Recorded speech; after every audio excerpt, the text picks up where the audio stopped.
Welcome everyone to our presentation on the future of connecting to Windows from iOS and macOS devices and what's coming for remote desktop clients. Before we jump in, here is an agenda for today's presentation. First, we will provide an overview of the Windows app, which is the new name for the RDP client experience across platforms. That said, there is variation across platforms on how the Windows app is rolling out. So we will discuss the changes that were recently announced coming this fall, particularly how the macOS and iOS remote desktop clients will be adapting this new name in an upcoming version. Next, we will discuss how in upcoming versions of remote desktop, it won't just have a new name with the Windows app, but it will have an updated connection center. And we're really excited to walk you through how the app has evolved with this new UI.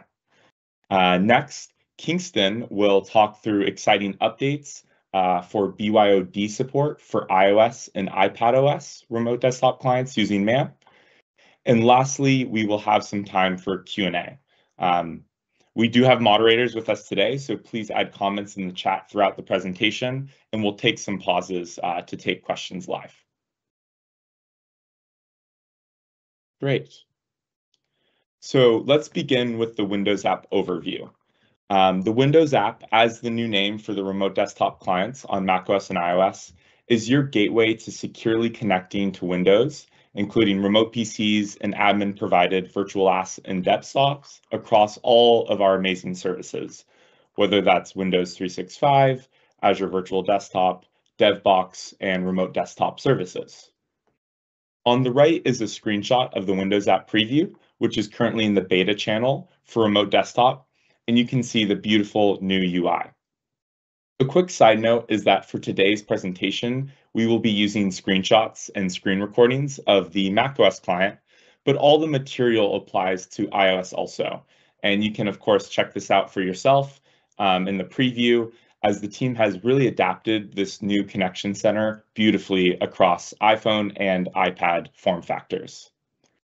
We will walk through this UI later in the presentation, so no pressure right now to catch up on all the details in the screenshot. But as noted by the icons on the right-hand side, we're really excited as a team to bring this experience across Windows, Apple devices, Android, and our web client, even if today's presentation is focused on the Apple client experience. So let's talk about the Windows app changes coming this fall. We are delighted that the Windows app for Windows, Web, iOS, and macOS, which is currently in preview, will be generally available this fall. Also announced is that the Windows app for Android will be coming into public preview. Looking at each platform specifically, when we see iOS and macOS, users will experience an in-place update of the remote desktop client to the new Windows app version. This update will provide an updated interface and additional functionality, and it will be available through the Apple App Store. Another way of putting this is that the store entry with this upcoming version will be changed to Windows app, but you shouldn't expect any changes in business continuity because it is just an update, so you won't need to re-add resources or anything along those lines. When we look at Windows, the Windows 365 app will undergo an in-place update to transition to the Windows app. Employees can expect a smooth update process that ensures full feature parity, just like our Apple clients, and a modern user experience with no functional regressions. This update will be available through the Microsoft Store. And it's worth calling out here that there are multiple clients on Windows, so this will not be immediately impacting the remote desktop client on Windows. For web, the users will transition to the new Windows app will be immediate. They will see the new UX and rebranding immediately upon accessing the app via the new URL. This ensures a cohesive and enhanced in-browser experience across all platforms. And then lastly, for Android, as I mentioned, we are excited to announce that it's coming to Android as a preview, and it will be available in the Google Play Store later this year. This preview will offer on Android the same robust and secure access to Windows that users can expect and a consistent experience across all devices.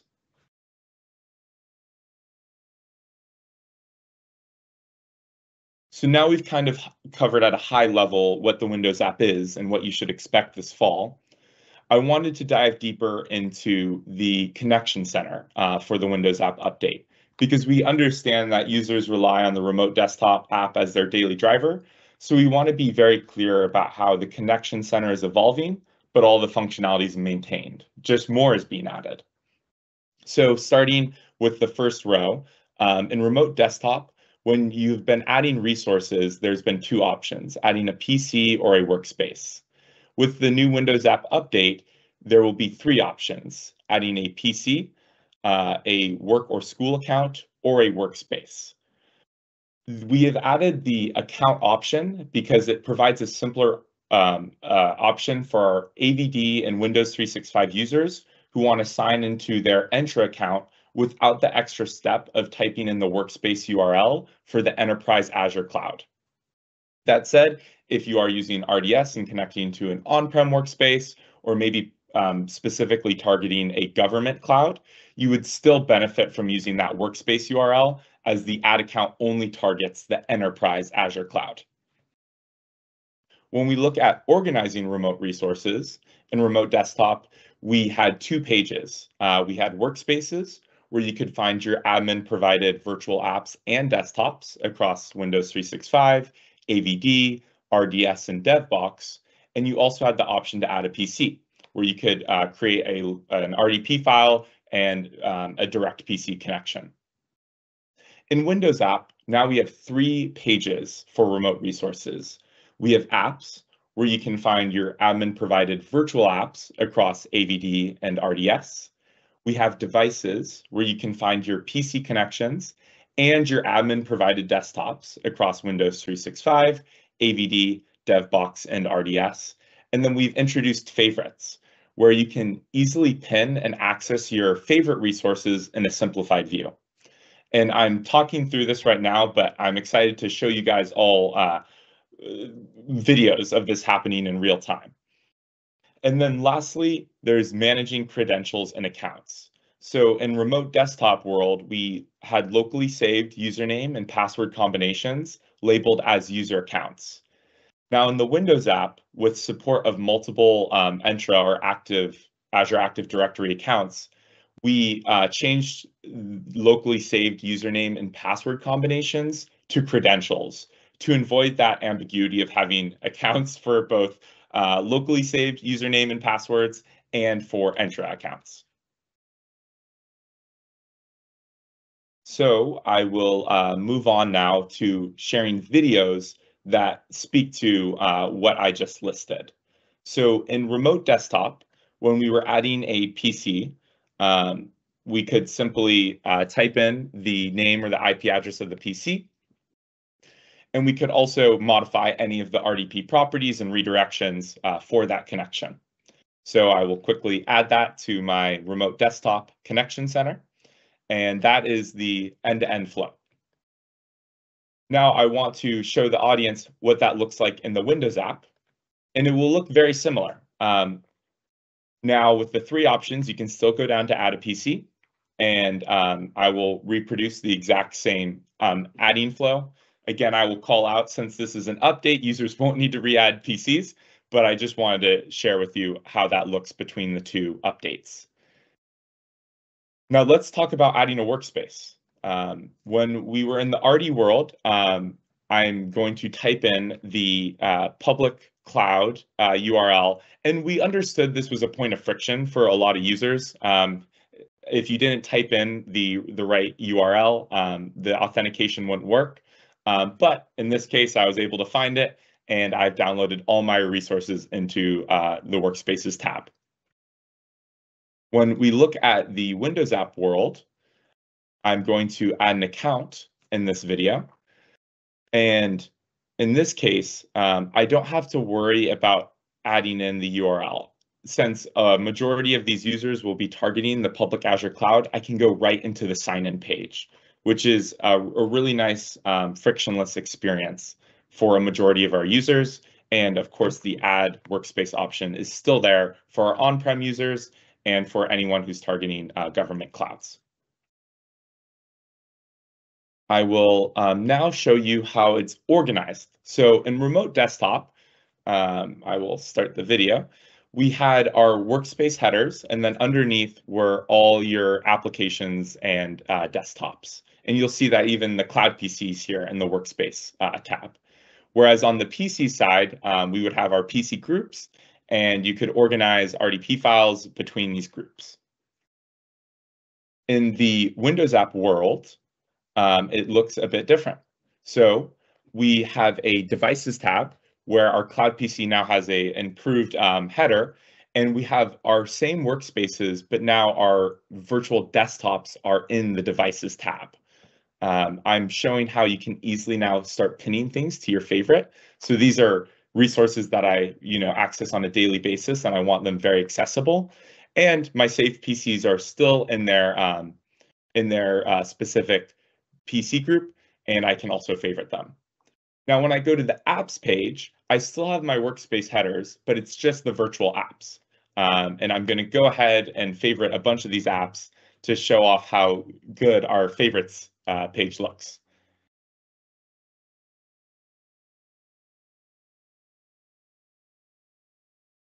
And here's the favorites page where you have a simplified view. And what's nice is you can edit these carousels. So my cloud PC is what I use most often, and I can make sure it appears right there as I open the client. I can also unfavorite things very easily in this new UI. So the team's really excited to provide this simplifying experience for our users. Awesome. And I will move on here to adding a user account. So in the RD world, when we edit a PC or any workspace, we had the ability to select a user account. And I will also show in this video how if I went to my settings, if I move my cursor quick enough, it's taking a little while. If I go to my settings, I would also have the ability to manage user accounts and create new username and password combinations. Moving on to the Windows app, this experience looks very similar. So I can go to a PC connection or a workspace, and I can assign my user credentials.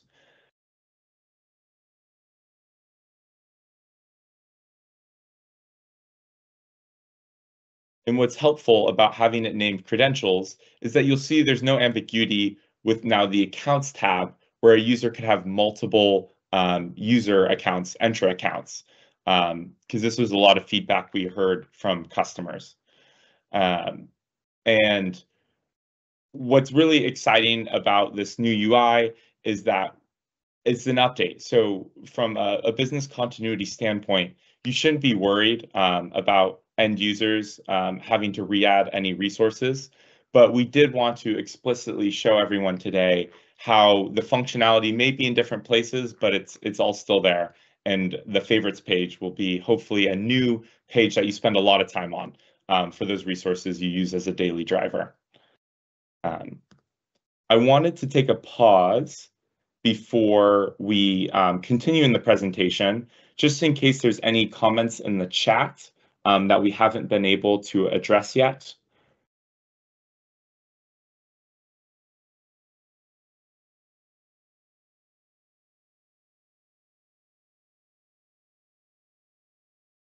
Elton, I want to introduce Elton, who's our dev lead for the remote desktop clients, who's been helping me prepare a lot of this material and is, of course, in charge of the team that's building this application. Just checking in, Elton, is there any comments in the chat that would be best to address live, or should we continue?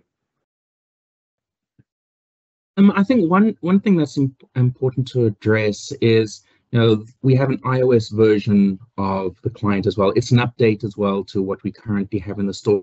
And one of the things we're really trying to do is make sure there's some great parity between the iOS client and the Mac client. In fact, if you look at the two side by side, they look really, really similar. And that's by design. We're focusing on sharing a lot of the code between these two clients so that we can move faster, we can add features, between the two, keep them in parity. But something to add is a little thing we've been working on over the last week. With the Mac client, you used to be able to pin it to the menu bar for Mac. And that was something that was very unique to the Mac client. We took that off and we got a lot of feedback that, you guys really liked the pin. And one of the reasons we took it off was putting this entire UI inside of that pin was sort of cumbersome. So what we decided to do, we heard the feedback. And so we have brought back the pin. In the latest updates, you'll actually see it. And what the pin now allows you to do is actually get to what we call a quick launch type of UI. So in your menu bar, you'll see the Windows logo. You'll be able to go into that, and then you'll get a list of all of your resources. You can search through that, and you'll see your devices and apps. Search through that, find what you want, and launch. And you can do that from anywhere. So even if you're in a remote desktop session, before you couldn't do this, you can just get to the menu bar, launch a session. You can be in a different space on a different monitor. So the aim here is you can actually take the connection center and just dismiss it and work entirely using this quick launch pin. So this is one of the things we want to do just to make sure that as we move forward with Windows app, we don't lose the functionality that we've had before, because this client on Mac has been out for a long time, and it's really important for us that people who are using it continue to remain happy, continue to actually use it to be productive. So that's it, John. Yeah, no, thank you for adding that, Elton. We will continue moving forward in the presentation on a really exciting update regarding BYOD support for iOS and iPadOS devices using MAM. So I will hand it off to you, Kingston. Thank you, John.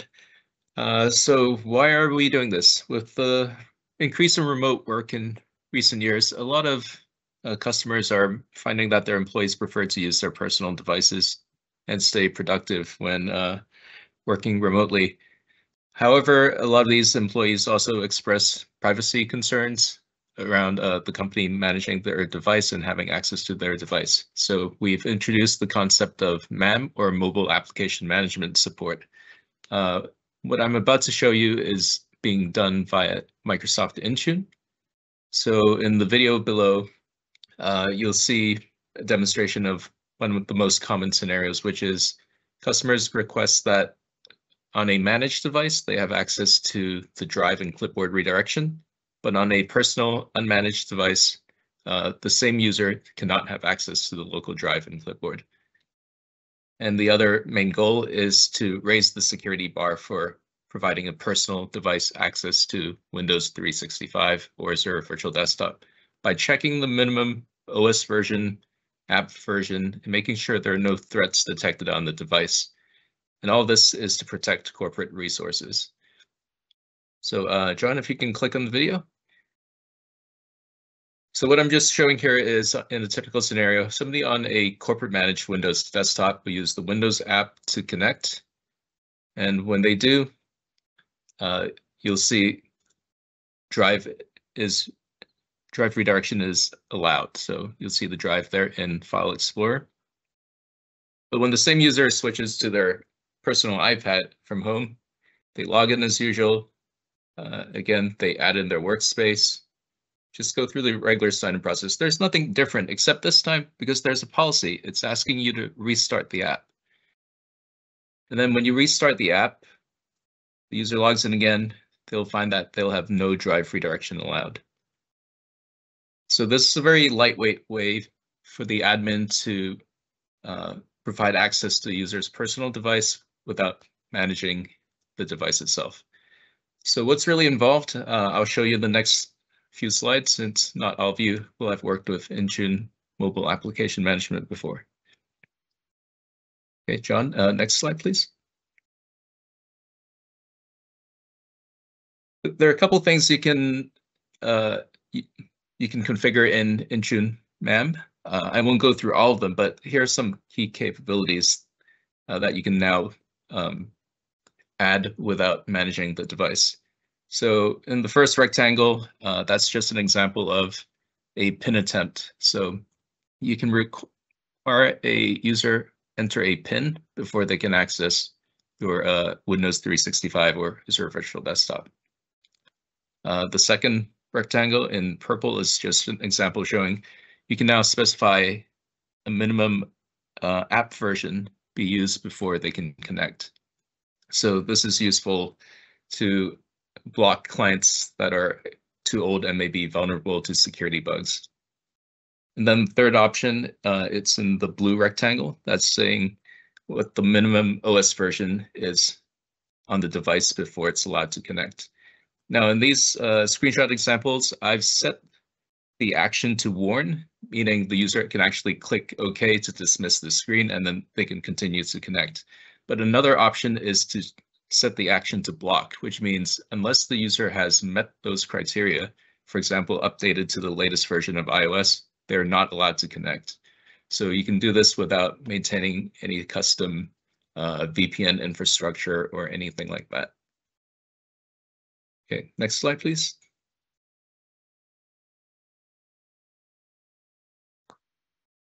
So I'm not going to go into the details of the Intune configuration, but there are generally just two things you need to configure in the Intune user interface. The first in the red rectangle is the app protection policy. This is the policy that contains most of what I showed you earlier around the minimum OS version, the app version, and other device settings. Sorry, other application settings. In there, you would just select the remote desktop, or in the near future, the Windows app, and then you would proceed with providing the application's configuration. The second thing you need to configure in Intune MAM is in the blue rectangle. So there's something called a app configuration policy, or ACP. This is for admins that want to configure different redirections if it's not already configured. So for example, in that screenshot, I have two different redirections configured. One is drive store direct with a value of 0. What that means is your drive redirection is disabled. And redirect clipboard is the second setting there, and it's also set to 0, which is disabled. So the names for these settings are pulled directly from the remote desktop protocol properties. So if you're already familiar with those RDP properties, it's just a matter of copying and pasting the setting and carrying it over into this policy. Okay, next slide, please.